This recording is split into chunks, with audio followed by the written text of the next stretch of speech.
everyone, and thank you for joining us. Coffee with the Principal, although it's bring your own coffee, and our 6th grade assembly. Today's topic is going to be focus on student well-being. My name is Cheryl Bloom. I'm one of the assistant principals. I will be your host for this morning. Again, welcome. We are thrilled that you are here. Moving on. We do have a Q&A box at the bottom. So we are going to be monitoring that. If you have questions about anything that's going on here, please go into the Q&A. That's where we will address any and all questions. We will take the people who have raised their hands. If you would go into the Q&A and type your questions, then we can answer them there. And any questions that are for the panelists, we will answer at the very end with each individual panelist taking his or her areas. So we do want to be responsive to our audience, and please put your questions into the Q&A. Now it's my pleasure to introduce our principal, Ms. Susie Parker, and she will get us started on this terrific journey of student health and wellness. Good morning, Madison Bulldogs and families. I want to first thank you very much for joining us today for this important workshop. Right now, I can see there are over 300 of you, and I hope you find it a valuable experience.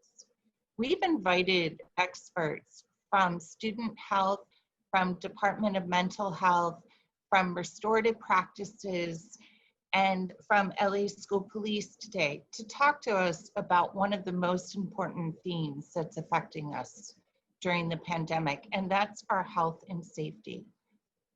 As our presenters today discuss tips that we can do to keep us healthy and safe during this challenging time, I want each of us, including myself, I want each of us to think about little things we can do every day to help us maintain calm, to help us maintain good health while we're going through this time. And I was thinking about this morning. One of my favorite things in my life is being an educator at Madison. I love it. I love supporting the school. And one of my least favorite things is waking up at 5 a.m. to be an educator.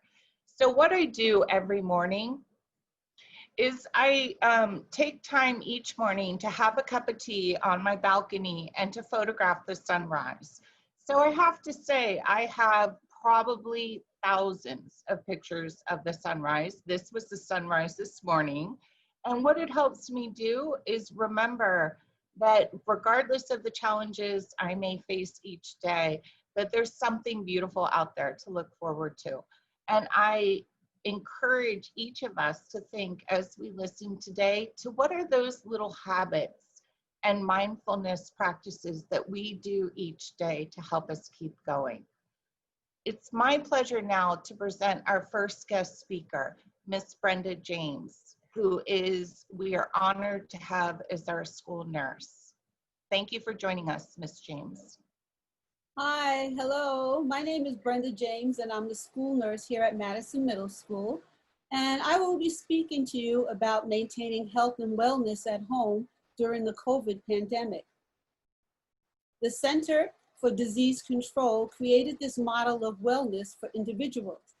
As you can see, many areas affect our sense of well-being, giving us challenges or support. COVID is creating a challenge, but in this presentation, I would like to focus on healthy nutrition, physical activity, and medical support for our children and families to maintain wellness. So now I just want to mention a little bit about nutrition for teens. Healthy eating includes a combination of the different food groups. Active teens need 2,000 to 3,500 calories per day. But due to COVID, the focus is to decrease the amount of carbohydrates and increase the amount of proteins, fruits, and vegetables. Dieting is not recommended for adolescents because they're going through puberty and they're still growing. Weight loss in teens should be measured by the body fat around their waist and not so much by the scale. So here I've posted samples of healthy menus for breakfast, lunch, and dinner. Most importantly is the menu for healthy snacks, since our kids are and we are eating quite a few snacks during this time. So you want to make sure that you include cheeses, peanut butter on whole grain crackers, yogurt, pretzels, nuts, and popcorn. And as far as beverages, you want to make sure that you're staying hydrated with plenty of water, and it could be plain water or with lemon. There's seltzer flavored waters. And then of course you have your low fat milks, which can be plain or chocolate. And I found that chocolate is a good source of vitamins and protein for teenagers. And the other alternative is Gatorades. So, tips to promote healthy eating. We want to make meals a family affair with active participation. So we can do that by having children be involved in grocery shopping, planning the menus for the week. And also, this is a good time for them to learn to start cooking with supervision, of course. And all members of the family eating together whenever that's possible. And establishing goals for healthy eating should be a family affair as well. I found this quote and I thought it was very appropriate for this presentation. So here it goes.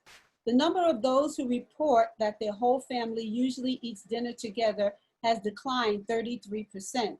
This is most concerning because the time the family spends together eating meals at home is the greatest predictor of children's academic achievement and psychological adjustment. Family meals have been shown to be a strong bulwark or deterrent against children smoking, drinking, or using drugs. There is inspired wisdom in this advice to parents. What your children really want for dinner is you. On this slide, we're talking about physical activity, and we want to keep it moving, and that's for everyone. Physical activity is very important in maintaining health and well-being. Exercise and activity controls weight, combats illness, increases mood, promotes sleep, and also, most importantly, is fun. 30 minutes per day or 150 minutes per week is the recommendation. Make sure that it is an activity that is enjoyed is very important, and that's for consistency. During COVID, team sports can be played with parents or siblings, and that's because of social distancing and not really teams themselves. Because our new 6th graders are starting middle school, running a mile is part of PE. Now is a good time to practice running to build endurance and speed while enjoying it. On this slide, I've posted some resource information for promoting physical activity for the children in our families. And the websites that I have posted here are already used in some of our local schools in the neighborhood, and they are free. It's on YouTube. There's yoga, there's Pilates, and also there's a cardio fitness video, and they have all different levels. And the name of the instructor that has produced these videos is Rhea Morales, and I have to tell you, I highly recommend these videos. Next portion I want to talk about is medical support and information. So especially during COVID, if any of your family members are feeling ill, please make sure that they contact their medical provider immediately for evaluation and treatment. And receiving vaccinations and ensuring that all of them are up to date is very important for our children returning to school and prior to reopening of school. If you have problems with medical insurance, there's 2 clinics that I found in our area here in North Hollywood, the Comprehensive Community Health Center or the Village Family Services. You can call them to make appointments, and they will enroll you for low-cost insurance or Medi-Cal if you're eligible. Unfortunately, all of our school-based free clinics are closed at this time due to the pandemic. So remember, wear a mask, wash your hands, maintain social distancing, and be safe. Thank you very much for listening. Thank you very much, Ms. James. And she is also available when we come back in her office to help any student on campus. Our next speaker is Miss Ashley Alexandria. She is one of our counselors, and she's going to talk to us about mindfulness. Thank you. So I'll also be presenting on behalf of Adriana Gracias, who is a board certified behavior analyst who is working with our counseling department at Madison. So what is mindfulness? Mindfulness is another form of simple meditation, and that is just being fully aware of the present moment, being aware of our emotions, our feelings, and just being without judgment when we're going through that process of thinking. Moving on.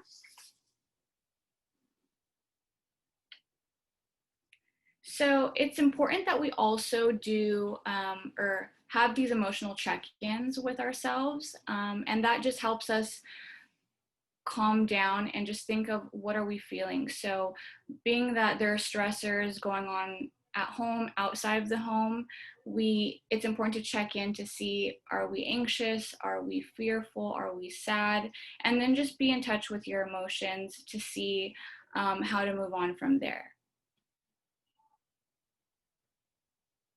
So coping mechanisms. There are many techniques and coping mechanisms that you can do at home to take 5 or just a couple minutes out of your day to kind of align yourself and really bring back the focus to help you calm down and de-stress almost. So coping mechanisms such as breathing exercises can go a long way. And I'll go ahead and show you an example of that in a moment, in the next slide.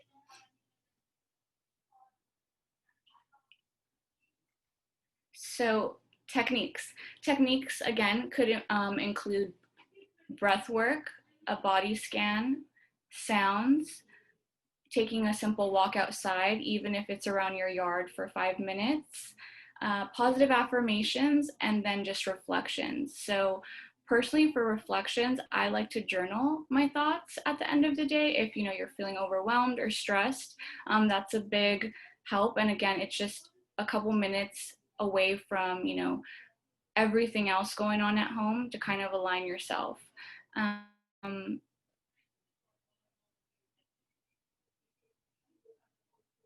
So if everyone can just take a quick moment and go along with this exercise, it's only a couple seconds, and this is just an example of something that you can do even when you're driving home from work and you park your car at home, or after your classes.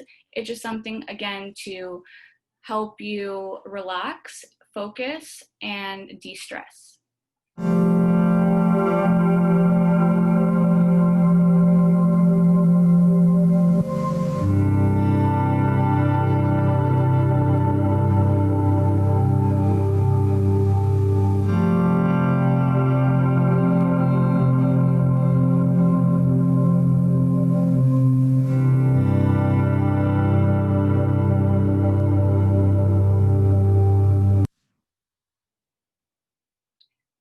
There's also, if you guys have any smartphones, there's an app called Breathe, and it's a breathing app that will help you throughout your day, remind you to take a moment away from whatever it is you're doing to do an exercise just like this one.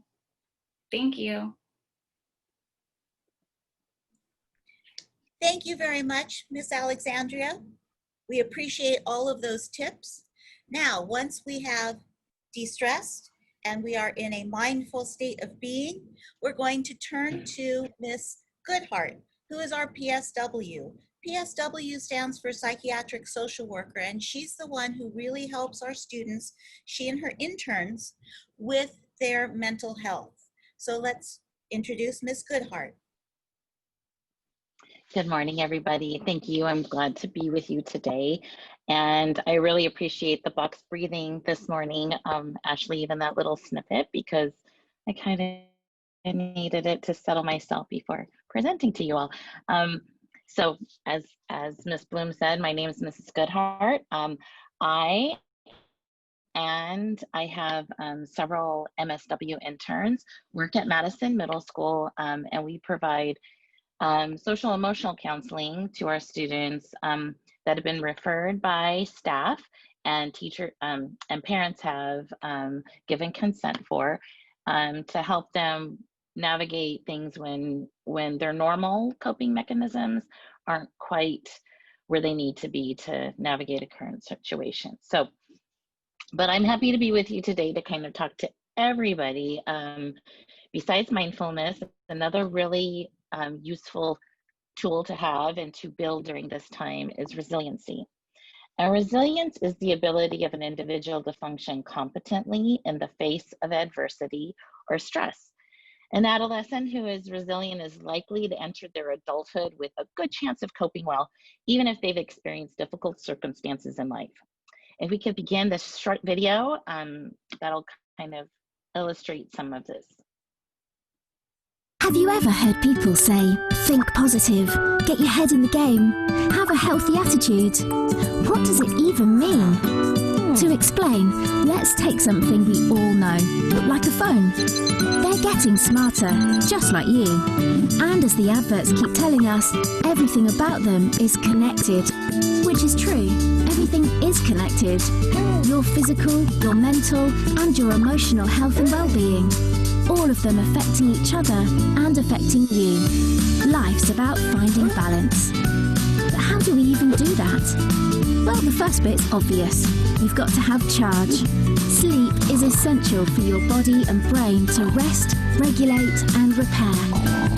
About 9 hours to be properly charged up. Good morning. Next up, a phone is meant to be used for communication, sharing.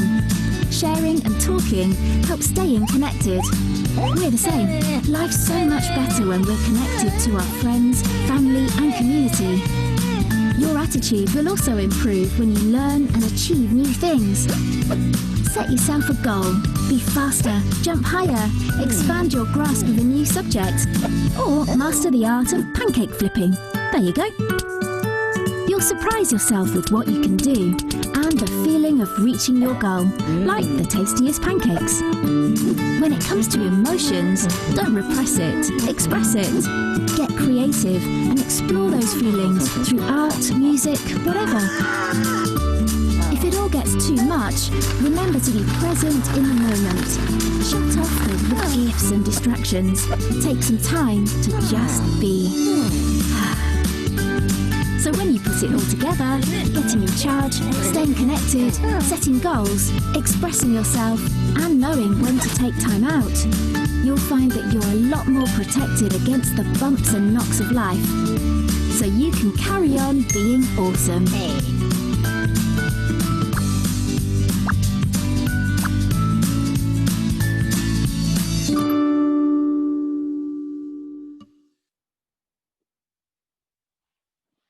Thank you. So as we navigate a school year like no other, parents need strategies to help children manage worry, disappointment, uncertainty. And we understand that our parents and caregivers are also under new pressure to support their children's remote learning, as well as all of your other responsibilities. So please give yourself some grace. Don't feel too frustrated if they aren't where you think your kids should be, but then continue to encourage them, stay positive, and reach out to the school staff when you need our support. Additionally, our children need to be reassured during this time and to feel hope that we will all get through this with the fair amount of that grit and grace. Our children are trying to make sense out of all these things and will look to us, their trusted adults, so school staff, teachers, but their parents most importantly, to figure this all out. Your kids may have questions, so answer their questions as truthfully as possible, giving them information that experts say is crucial for their well-being and to help them feel that assurance and hope. So one way to build on that resilience is a daily practice of expressing love and gratitude. So this isn't just a one-directional process. It's going back and forth. So parents, caregivers, and children that are listening here today, do this for each other. So look each other in the eyes. Right now, our contacts are pretty limited and a lot of it's virtual. So when we have human to human contact, make sure you look each other in the eyes and try to do it as often as possible. Make physical contact too, a morning hug or a pat on the shoulder, like, hey, do you need anything? Just checking in goes a long way right now when the number of people we're around has been reduced significantly. Compliment them, notice, and that's about noticing each other. So notice differences. I mean, some of these days look so much like the others. So trying to break it up and being present with them, that mindfulness and being observant of each other is really important. And show interest in their lives. By you showing interest, it gives it even more meaning. So whatever they're doing, show some interest, ask questions. It doesn't need to be an hour-long fest, but just moment to moment, these little things add up to a lot. So the other thing that really helps each other, so caregivers to children, children to parents, staff to staff, is a positive thinking. And so when we model our positive beliefs and emotions, it helps our children see and hear how our parents think, and we're leading them into that positive mind frame. So it does a lot when we can show a can-do problem-solving approach to problems, and it teaches our kids that sense of their own power and promise. Moving on. So the next slide is about fostering our child's individual competencies. So that can be academic strengths, athletic, talent, individual talents, their friendships, and being of service to others, either within your own home or out at some point with other organizations again. So we want to really foster that competency. It gives them a personal meaning and sense of importance, and definitely leads to increased resiliency. So in my final note, I just want you to remember that all children are in the same situation with regard to our remote learning and our current quarantine pandemic situation.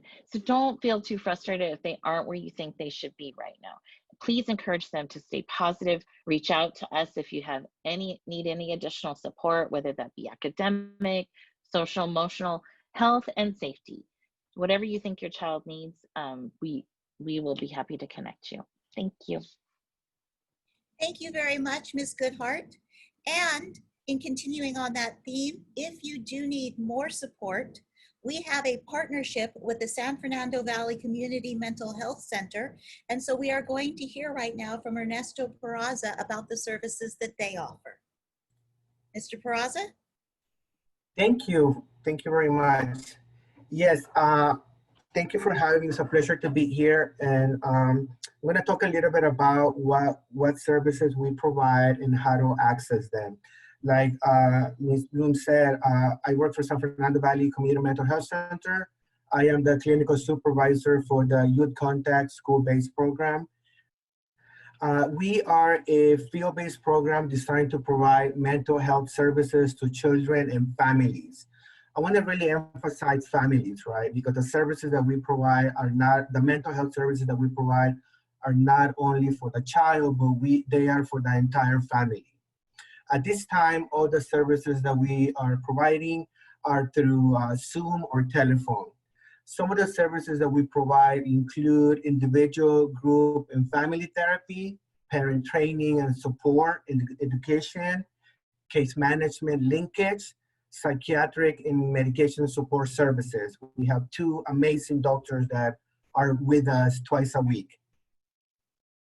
The main goal of the program is to provide access to quality mental health services and to address the underlying mental health needs of the child and, again, the family.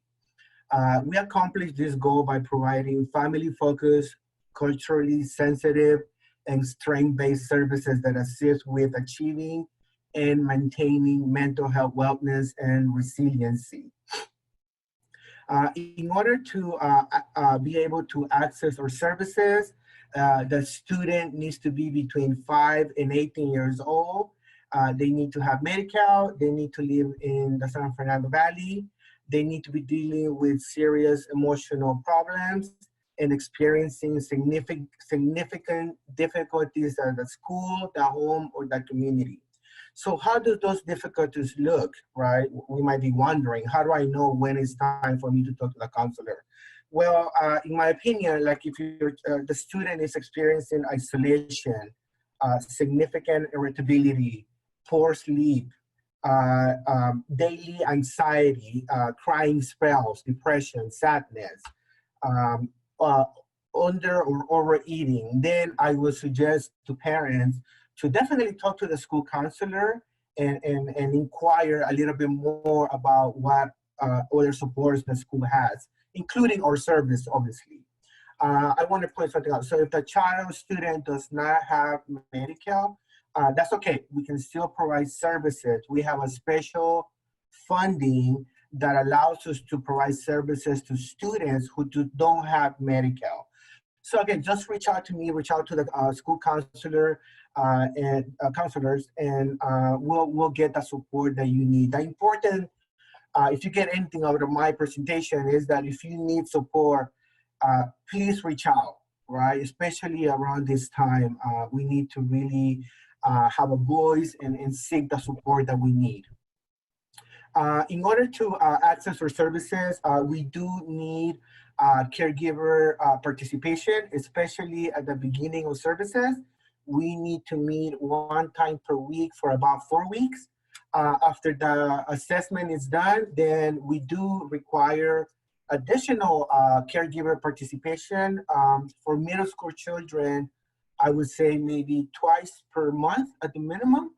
And that is only to strengthen the communication and the family relationships, right?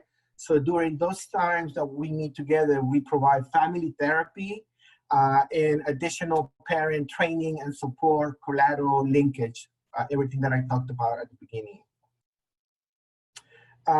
Because of the coronavirus pandemic, we have made it easier for parents to get support. Parents can call and self-refer to our central screening department at 818-574-7745. Obviously, in my humble opinion, I would suggest for you to talk to the school counselors, the PSWs, and ask them for support in making the referral. But I just wanted to point that out, that sometimes, you know, if you have questions, you can just call the central screening department and ask if we can for services on your own. That's okay too. I'm gonna stay to the end of the presentation, just in case anybody has questions. I'll be more than happy to answer them. Thank you for having me. Thank you, Sure. Thank you very much, Ernesto. We appreciate all of the information, and thank you for staying till the end, because we probably will have some Q&A for you. And now we're going to switch to Roya Prudhomme, who's our IT instructional technology specialist. She's our facilitator, and she is going to discuss how to stay safe online. Thank you very much, Roya. All right, good morning, everyone. I'm Ms. Prudhomme, and I'm here to talk to you about digital citizenship and online safety. So some of you may be wondering what it means to be a digital citizen. So let's take a moment and watch this video to find out. No matter where you go online, being a good digital citizen can make your online experience much smoother and safer. Thankfully, you can become a better digital citizen in just a few steps. First, always treat others as you'd like to be treated. As you go through forums, comment sections, and social media, remember you're interacting with real people, so be respectful and speak as you would if you were face-to-face. Insulting, bullying, or arguing with people only makes things worse, and that sort of negativity can have real-life consequences. Next, don't feed the trolls you meet. Trolls are people who enjoy aggravating or arguing with others, and they're found in comment sections, message boards, or anywhere else that can cause disruption. Unfortunately, they're also fairly common. If you encounter a troll, it's best not to interact with them, as any response will likely encourage them to continue their behavior. Don't take material that doesn't belong to you. Although it seems easy to claim others' work for your own use, you still need permission to use material that isn't yours. Always think carefully about what you post online. Remember that once you submit something, you lose control of it, whether it's a message board post or a text message. That's one big reason why your digital footprint can last for many years. So don't post anything that could hurt you if someone found it years later. Be incredibly careful with your personal info. Avoid posting sensitive information such as your mailing address, phone number, or driver's license number, as some people may try to use that information to take advantage of you. Whenever you're in doubt whether something is safe to post online, don't post it. Finally, don't believe everything you read online.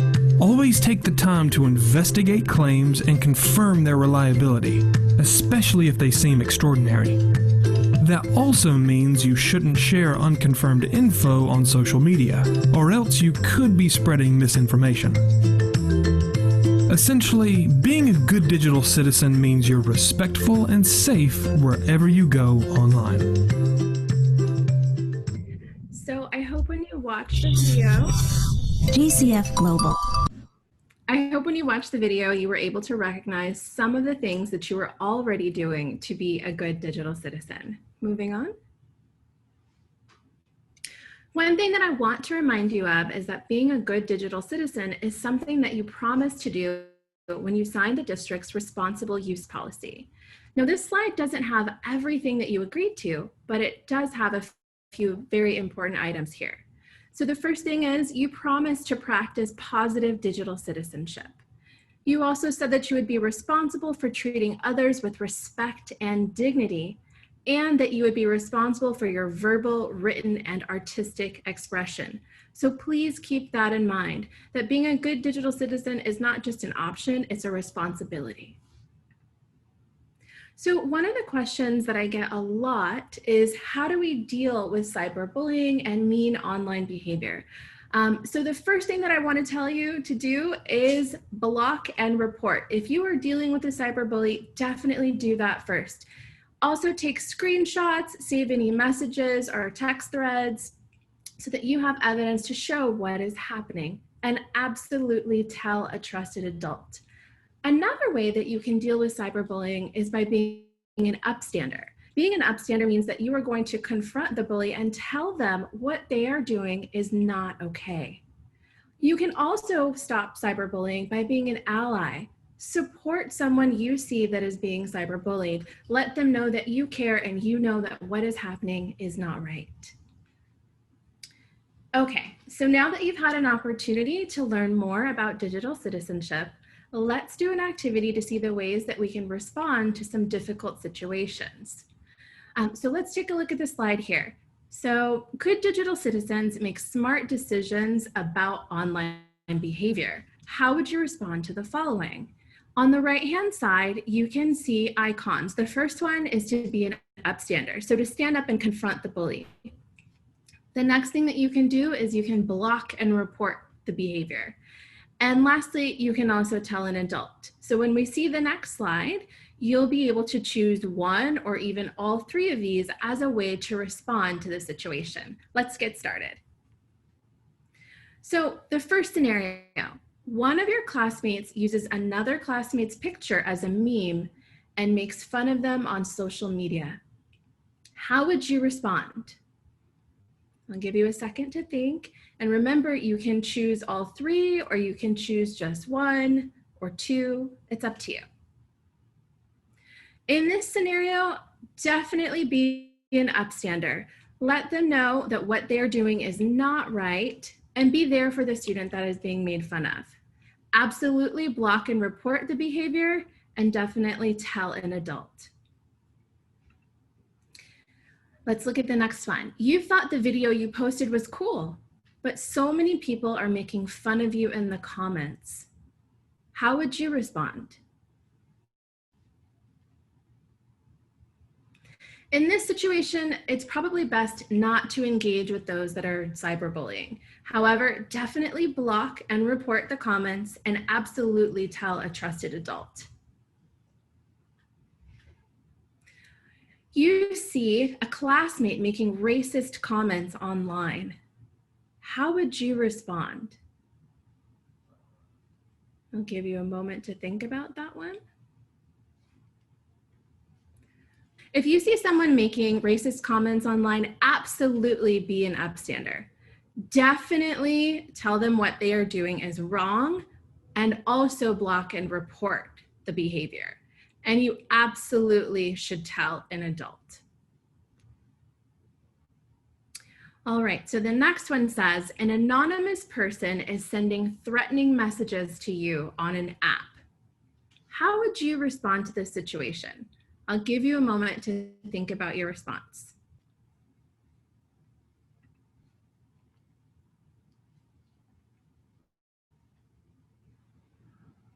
In this situation, absolutely do not respond to the behavior. You have no idea who this person might be. Definitely block and report this person, and you should immediately tell an adult. Parents, I also want to talk to you and let you know that you can also support your children in being good digital citizens by talking to them about their online lives in the same way that you would talk to your child about their other activities. Ask them how things are going for them online and remind them about the practices of being good digital citizens. Thank you. Thank you very much, Roya. We appreciate all of your information about how we can stay safe online. We have now stayed safe online. We have now stayed safe emotionally and nutritionally, and we are going to go to staying safe at home physically. So I would like to introduce Sergeant Spry. Good morning. Thank you for having me. So nice to speak to all of you. I wish everybody's having a good Thursday morning already, right? So my name is Julie Spry. I'm a sergeant with the Los Angeles School Police Department. And I don't have a slide or any kind of presentation because I feel that everybody has separate, questions and environments, especially during this time. And I just want to let everybody know, and the staff at Madison Middle, that the LA School Police Department is still committed to the safety of our students, staff, and the LAUSD community throughout. We remain present and attentive to the Madison Middle community, Madison Middle School community. And with the little resources that we currently have, we will do everything in our power to support and help our administrators, our teachers, and our staff and our students to get through these times, to stay healthy, to maintain focused, in our duties, right, as students and as administrators and as police officers. And so we continue to help you guys with that. There is a comment section that, as Ms. Bloom said, you can ask questions at the end. I will be here till then. In addition, if there's anything that I can't answer today, I will do everything I can to answer that question after our meeting today. But then again, I want to make sure that everybody knows that LA School Police is here to keep you guys safe and maintain a good learning environment for the district and a good working environment for our staff members. So I wish to continue this contact and this engagement with all of you, and thank you for having me. Thank you very much, Sergeant Spry. Again, if you have questions for her, please put them in the Q&A and we'll answer them at the end. Another way to stay safe is this terrific video. If we could play the video, please. And then we'll hear from Ms. Rowe, one of our deans.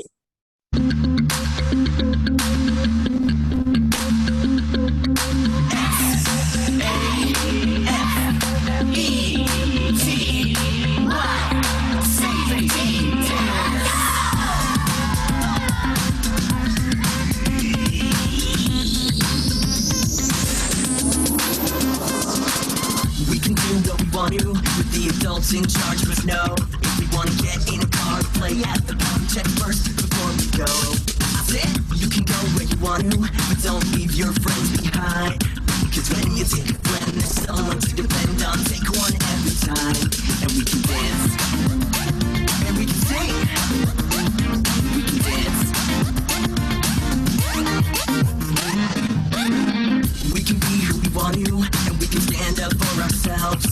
If it feels not right, something I don't like, I tell them no and go find help. I said, you can talk if you need to, let someone know what's up. If you're scared or confused and don't know what to do, then tell an adult you trust. And we can dance, dance, dance, dance, dance, dance,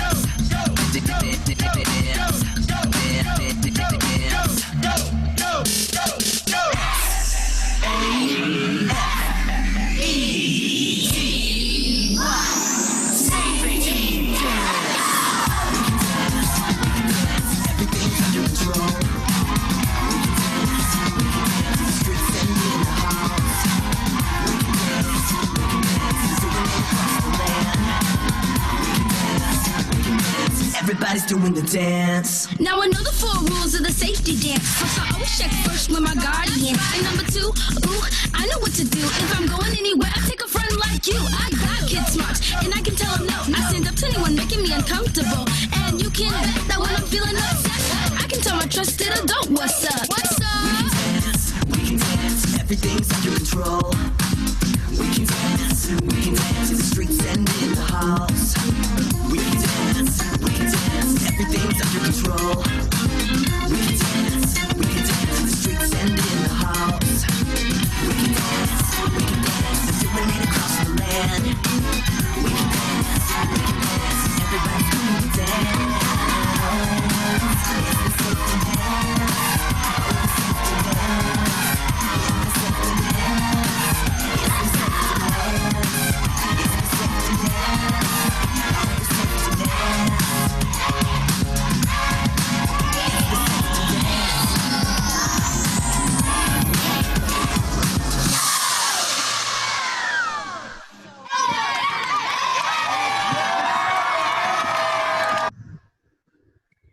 All right, let's talk about responding to bullying. Miss Mindy Rowe, our dean. Good morning, 6th grade Bulldogs. Yes, my name is Miss Rowe, and I work with Mr. Tate at Madison Middle School to handle problems like bullying. We're the problem solvers at Madison. So feel free to reach out if you have any issues or problems that need solving. So let's take a look at some of the steps that you can learn in helping you to respond to bullying, or if you know someone who is being bullied and doesn't know what to do. Step number 1, and I have to tell you, boys and girls, there's a lot of things that we can do. These are just some of them. Try not to show your anger or your tears. When you're being bullied, it's so easy to react emotionally. Someone's calling you names, someone's taunting you, someone's harassing you, someone's trying to intimidate you or embarrass you on social media. It's very challenging and it's very upsetting, and you have the right to feel angry and upset. Step number 2, don't bully back. I know I've had many bully cases in my office, and I know it's hard. 2 wrongs don't make a right. And that's true. 2 wrongs don't make a right. You've heard that phrase before. Remember, when you do the same thing, you really don't solve the problem. You just escalate it. Step number 3, tell someone. It's easy when something horrible is happening to you, something embarrassing. You want to keep it inside. You want to keep it a secret and not tell anybody. You've heard some of the information already with the slides and videos, but I can't emphasize it enough. Tell someone. It's so relieving to not hold it inside, because once you start holding things back, not telling, not sharing it with someone you trust, an adult or a very loyal, trusted friend, it starts to build up. Those negative feelings just get you stuck and unable to move forward and solve anything. It gets very, very discouraging. And the very people that you trust to share often turn out to be really terrific support system. They will encourage you to be confident. They will help you to find steps in solving the problem and even showing you where to go and how to report, because that's not always easy to do when you're in the middle of being bullied. Step number 4, report the bullying and cyberbullying. This is going to require some help. Not sometimes you get good help from friends, but really this requires adult intervention. So parents, I finally end with this. Remember, it's not about reacting to a bullying situation. It's about responding carefully. And responding carefully begins with a conversation at home. Thank you. Thank you very much, Ms. Rowe. We're going to move on. Restorative Practice Advisor, Ms. Daldumian. Ms. Daldumian, if you could talk to us about how to build those positive relationships at home and at school. Good morning, everyone. My name is Narine Daldumian. I'm the Restorative Practices Advisor supporting Van Nuys and Valley Glen Community of Schools. Restorative practices is a philosophy that moves away from punishment towards more restoring a sense of harmony. It's a principle-based approach where we're emphasizing on building positive relationships and restoring relationships in case they get damaged. Today, I'm going to talk about more about positive relationships at home and restorative practices. In addition to creating a physically safe home environment, which we already talked about in previous slides, as a parent, you may ask yourself, how do I create an environment where my child's heart is feeling safe and secure? And you don't have to look for the answers, because as a parent, you are the answer. Your love, your warmth, your strength, your care and calm is everything that your kids need for their hearts to feel safe at home. So if we take a look at this house-shaped diagram, you could see that the foundation of the house is love and care, which I already mentioned. Then when you look at the walls of the house, those are the positive relationships between the parent and the child. And on the front wall, I included some of the components of what it should look like.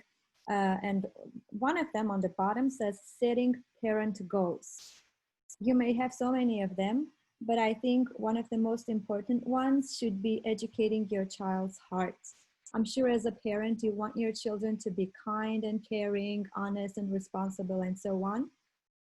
But setting goals is less about enforcing and more about modeling it for your kids and repeatedly practicing it with your children. Because kids watch who you are to understand who they should become. So keep that in mind. Second, one-on-one time with your child. The thing your child wants most from you is you. They want you to spend time with them. Devote one-on-one time to them, know what their love language is, what favorite activities, what are their favorite activities, and be part of it. Then we have talking about feelings. Check in with them regularly, ask them questions, ask how are you feeling, why are you feeling that way, how your day is going, what's working, what's not, what do you need support with. Also use praise and rewards for positive behaviors.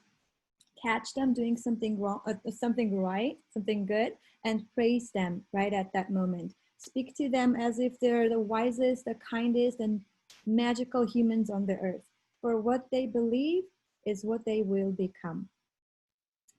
And now let's look at the roof of the house, setting household rules. Instead of rules, I'm going to use the word expectations. So setting household expectations and routines. It needs to be clearly communicated, and it would be more effective if these expectations are mutually agreed upon. We want to use the restorative approach, which means including your kids in the problem-solving process. If you look at the diagram on the right top corner, it says to is punitive. So we don't want to do things to our kids. We want to move away from punishment. Doing things for our kids is permissive. We don't want that either. And not doing things at all is not recommended as well. So with is restorative. We want them to be part of the solution and not only part of the problem. So when you're trying to problem solve, include them in the process and ask them, what do you think needs to be done in order to make things as right as possible? And when you ask this question to them, most of the time, you will see this shocked expression on their face because they're used to hearing us adults trying to tell them what to do.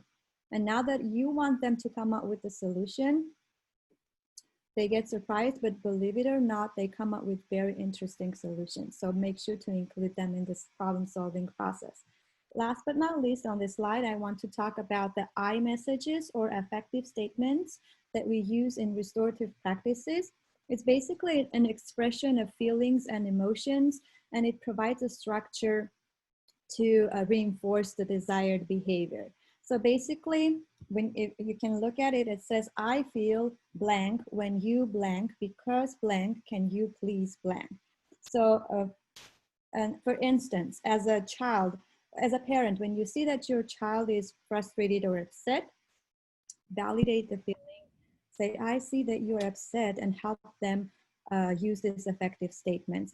Well, they can say, I feel upset when you make decisions for me all the time because you're not thinking or asking me about what I really need.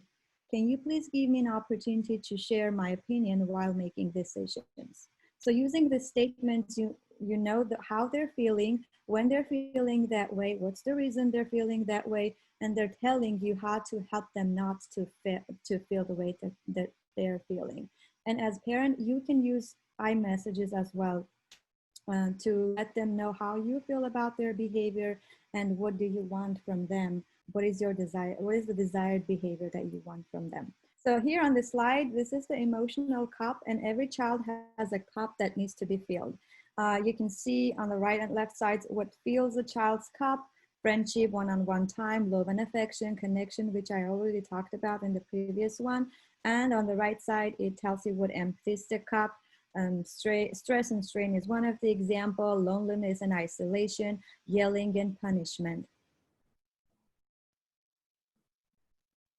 So here I want to talk about ways that children deal with having an empty cup. When their cup gets nearly empty, what changes you will see in their behavior? You will see that they may start misbehaving to get your attention, and it's attention-seeking type of a behavior, which I will also call connection-seeking type of a behavior. They still want to connect with you.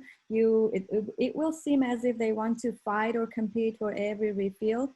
They may start stealing from other people's cups. For example, if you don't give them, if they don't get the attention from you as a parent, they may start to get that attention from a teacher at school, not always in a positive way. So they may start misbehaving to kind of steal from the teacher's cup. There are times when they will actively refuse refills. You may hear them say, I don't need anything from you anymore, and things like this. Or they may show a need of constant topping up. Some kids are really good at it, and they will tell you what they really want or need, and some will not. So as a parent, what are ways of mindful parenting? Be a heart-centered model. Lead with your heart and with love.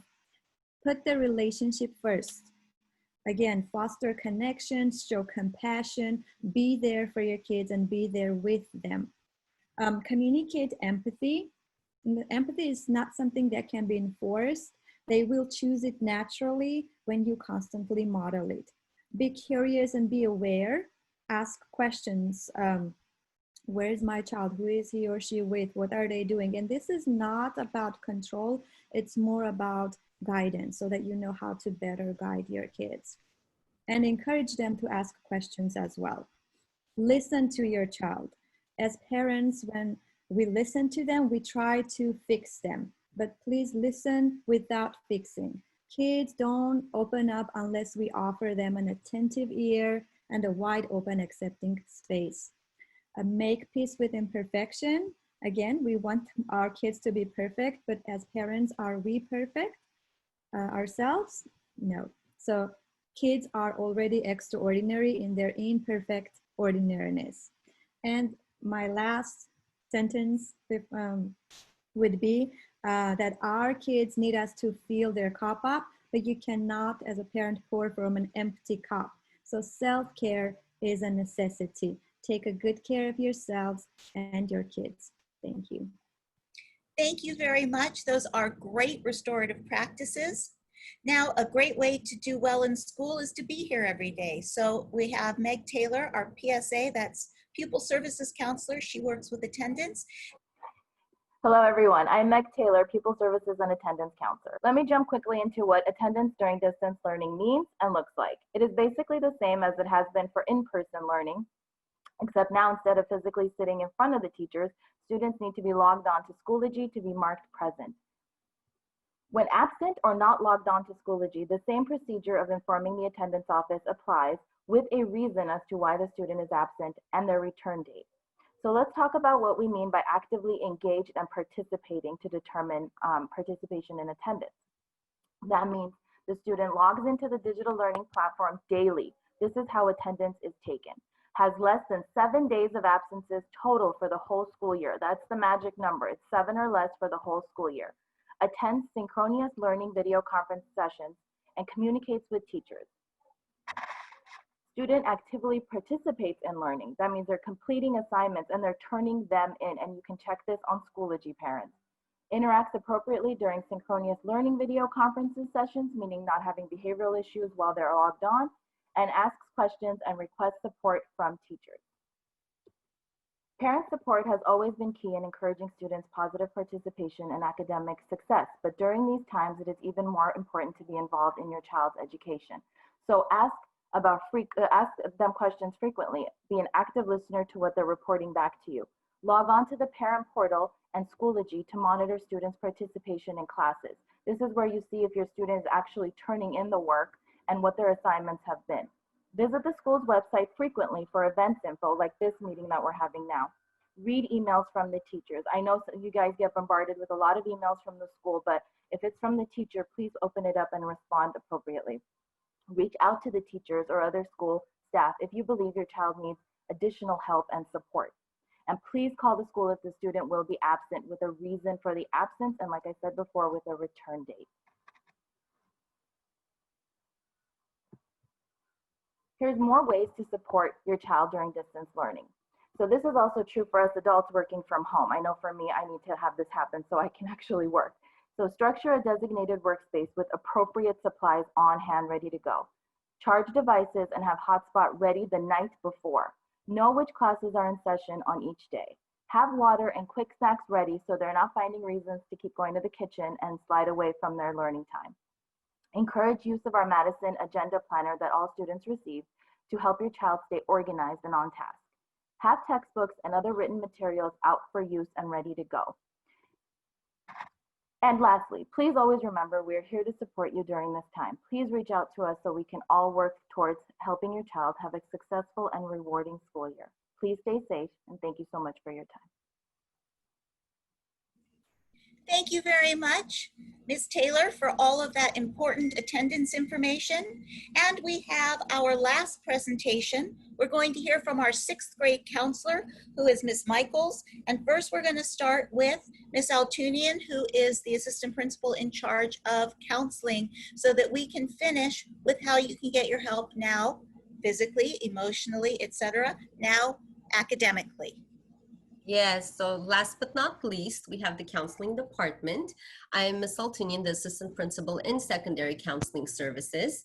And I'm here today with our 4 exceptional counselors who are here to assist you with monitoring your child's academic grades and supporting your child's social emotional needs. So you already received your child's 5-week progress report card. The midterm mark reporting will begin next week, October 1st, and then mid-October, you will receive your child's 2nd report card. And if they are not doing well, you will receive a letter in the mail. It's called a deficiency letter. We will host a parent conference night soon after the midterm reporting period, so that you may address any academic concerns with your child's teachers. Now, anytime you receive a notification that your child is not performing well in a class, for example, if they're earning D's or F's, you need to contact the teacher for that class. Initially, that will be your first point of contact. You may find teacher contact information on our Madison website or on Schoology in the teacher's course. And your child will know how to get in touch with their teacher.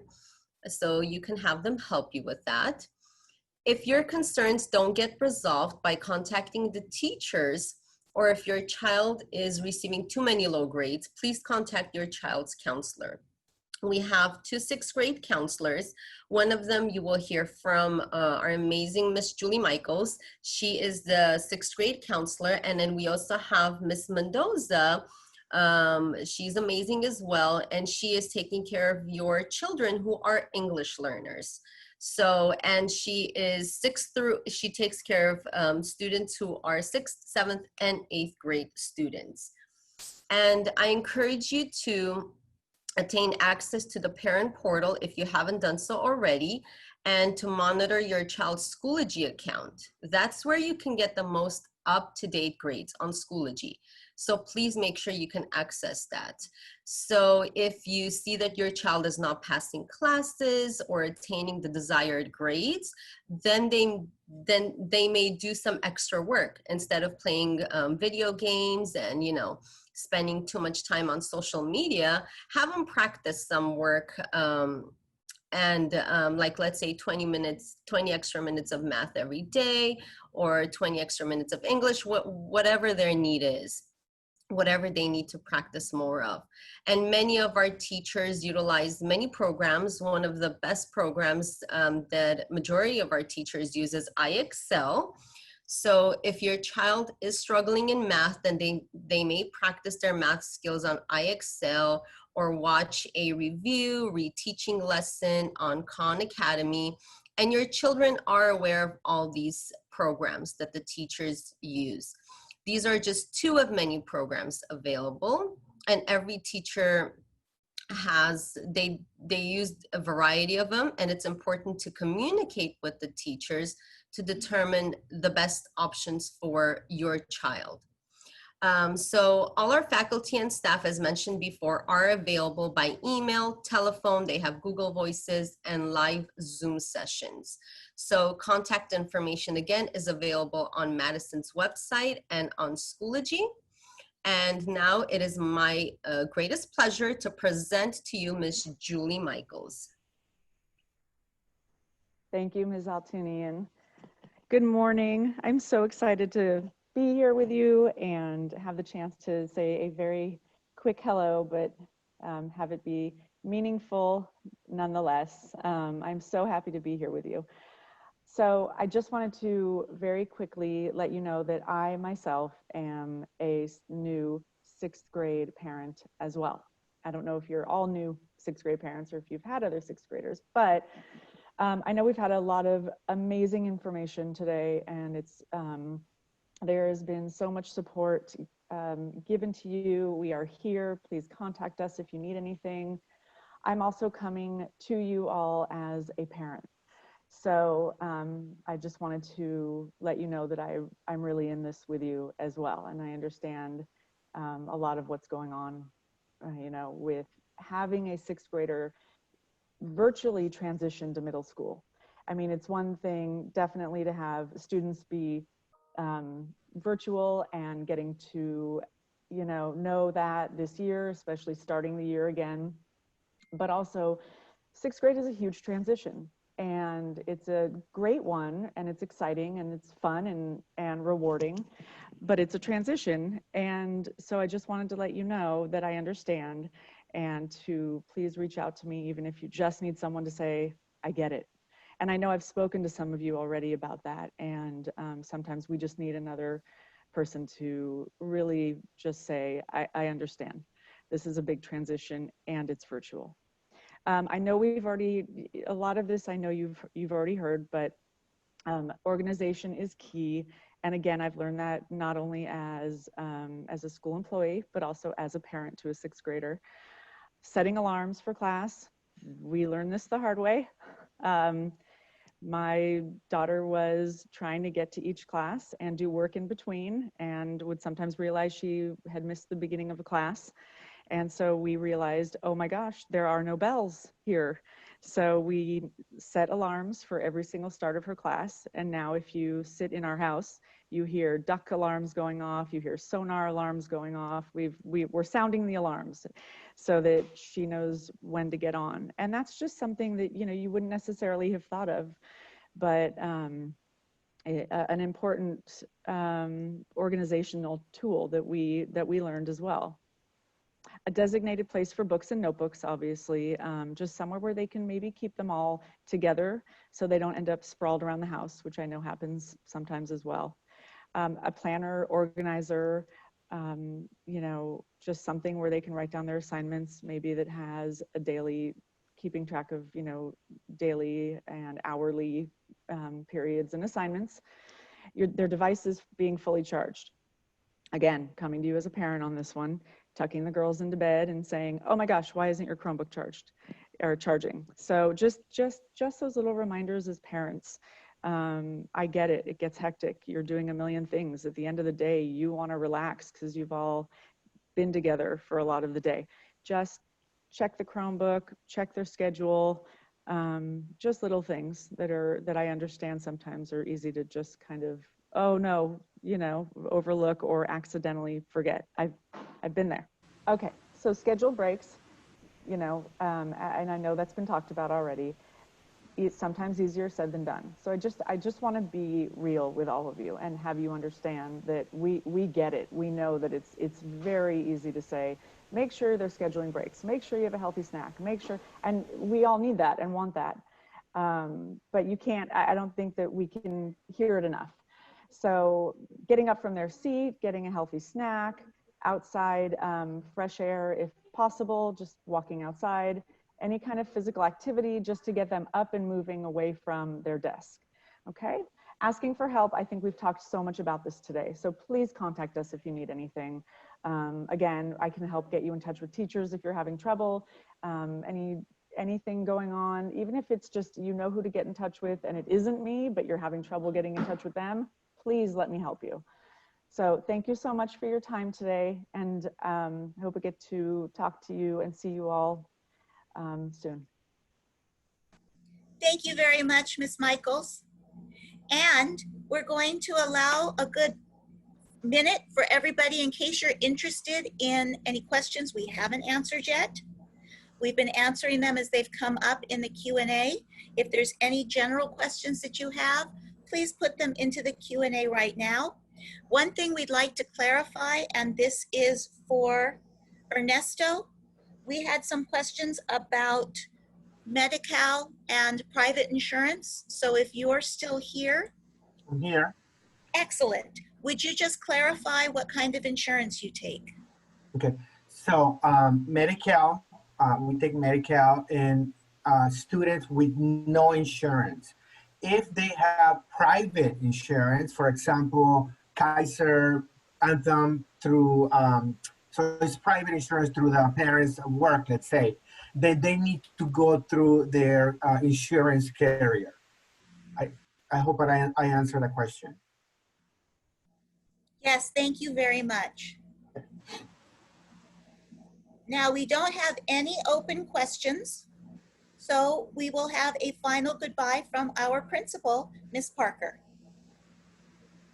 I want to thank each and every one of you, and I still see that there are over 80 parents still with us.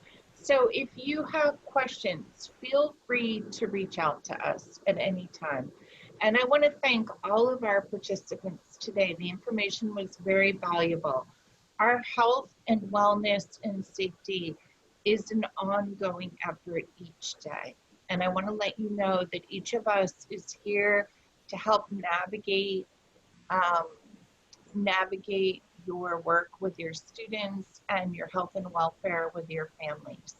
We also received a few questions regarding how we keep campus safe when school is not in session. And the answer to that is twofold. First, most of the incidents that happen on campus in terms of graffiti or tagging that happens around the neighborhood happens at night. And so the Board of Education generously donated monies to have cameras installed. So now we do, starting in last August, we actually do have cameras which help us, school police and LAPD, identify who's tagging and follow up. I also want to thank Sergeant Spry, who's with us, because she has been very, very generous in helping us together patrol and monitor campus when nobody's here by assisting in assigning additional patrols. So thank you. I hope that helps answer that question that we received. If we have any other questions, please feel free to type them in the chat and we will do our best to respond. I also want to thank our officers. You know, I have a great team at Northeast Division, and they're very, very dedicated to their contacts and the students at all of our schools in Northeast Division, which is the east side of the San Fernando Valley, encompassing Madison Middle School. And the officers that are out there every day, you know, I got to thank them as well for making us all look like good as a team. So an overall good team. Well, we're very appreciative, so thank you. And for those parents who are still on, I want to invite you to join us in October, probably the 3rd or 4th week of October. We're going to host our next family workshop with a focus on assessment, how to monitor and make sense of all your students' testing and data reports to help you better understand where they are academically, how to celebrate it, and how to reach out and identify areas of need that areas that they may need a little bit of extra support. So we look forward to seeing you then. As always, feel free to reach out to us each day and take care. Thank you for joining us.